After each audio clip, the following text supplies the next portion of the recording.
Verdi ce soir, comme un cadeau de Noël dans notre saison de Viva l'Opéra. Pourquoi un cadeau? D'abord parce que c'est un grand Verdi, La force du destin, un ouvrage de sa maturité que Verdi compose en 1862, il a 49 ans, et qui sera remanié 7 ans plus tard pour arriver à la version définitive, avec notamment la fameuse ouverture, la plus célèbre de toutes les ouvertures des opéras de Verdi, et qui a précisément été un des ajouts de cette version définitive. Mais cadeau aussi parce que la production que je vous propose, filmée au Covent Garden, l'Opéra de Londres, approche la perfection avec un trio vocal aujourd'hui insurpassable au monde, constitué de la fabuleuse soprano russe Anna Netrebko, du plus fameux des ténors actuels, Jonas Kaufmann, de l'immense baryton français Ludovic Tézier, l'ensemble sous la direction sombre et tendue d'Antonio Pappano. Car c'est la force musicale qui donne son unité à cette œuvre dont le déroulement est assez complexe. Encore que menée là par une direction d'acteurs très précise du metteur en scène allemand Christoph Loy. Dans un décor sobre, où revient régulièrement le traumatisme de la scène initiale, on voit surgir les passions, on les voit se déployer, on en voit la violence se développer dans un univers étouffant, une sorte de confinement psychologique étonnant. Dès la première scène, chez le marquis de Calatrava, on comprend cette tension étouffante qui règne au sein de cette famille, une rigidité de laquelle surgira la violence. Carlo porte en lui d'emblée comme un orage compressant ce désir de vengeance qui va trouver son objet. Leonora, on le sent aussi, est habitée par une tempête intérieure, un désir d'échapper à ce monde oppressant. Un désir de voir apparaître aussi celui qu'elle aime, celui qui la sauvera de ce destin. Et quand Alvaro fait irruption, il semble simplement le serviteur de la fatalité à l'œuvre.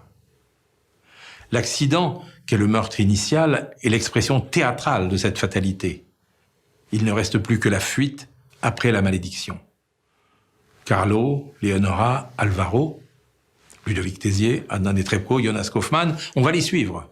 On va suivre leur errance ou leur éternel retour sur le lieu du crime originaire. On rencontrera d'autres personnages, d'autres voix, d'autres personnalités, dont l'étonnante Preziosilla de Veronica Simeoni, qui danse aussi bien qu'elle chante. Toute personnalité vocale et scénique de premier ordre, à tel point qu'on se dit que dans cette représentation superlative, tous les petits rôles feraient des premiers plans ailleurs. C'était vraiment l'événement de la saison dernière, non seulement à Londres, mais dans toute l'Europe d'avant le Brexit et d'avant la terrible épidémie qui a marqué 2020. Il fallait donc que pour refermer cette année, vous viviez cet événement grâce à Viva l'Opéra.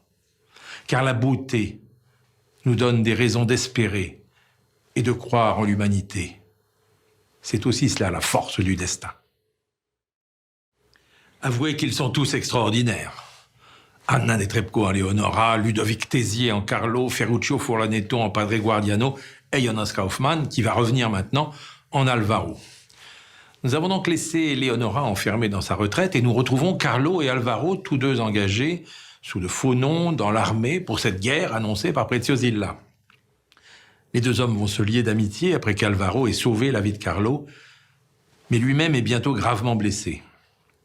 Il confie alors un portefeuille à son ami en lui demandant de le détruire s'il devait mourir. Mais Carlo, poussé par une irrépressible curiosité, ouvre le portefeuille et ce qu'il y découvre lui révèle que son ami est en fait le meurtrier de son père. À peine Alvaro est-il remis de sa blessure que Carlo le provoque donc en un duel à mort. Cet enchaînement de scènes nous vaut de magnifiques duos entre Jonas Kaufmann et Ludovic Tézier qui se révèlent là deux bêtes de scène.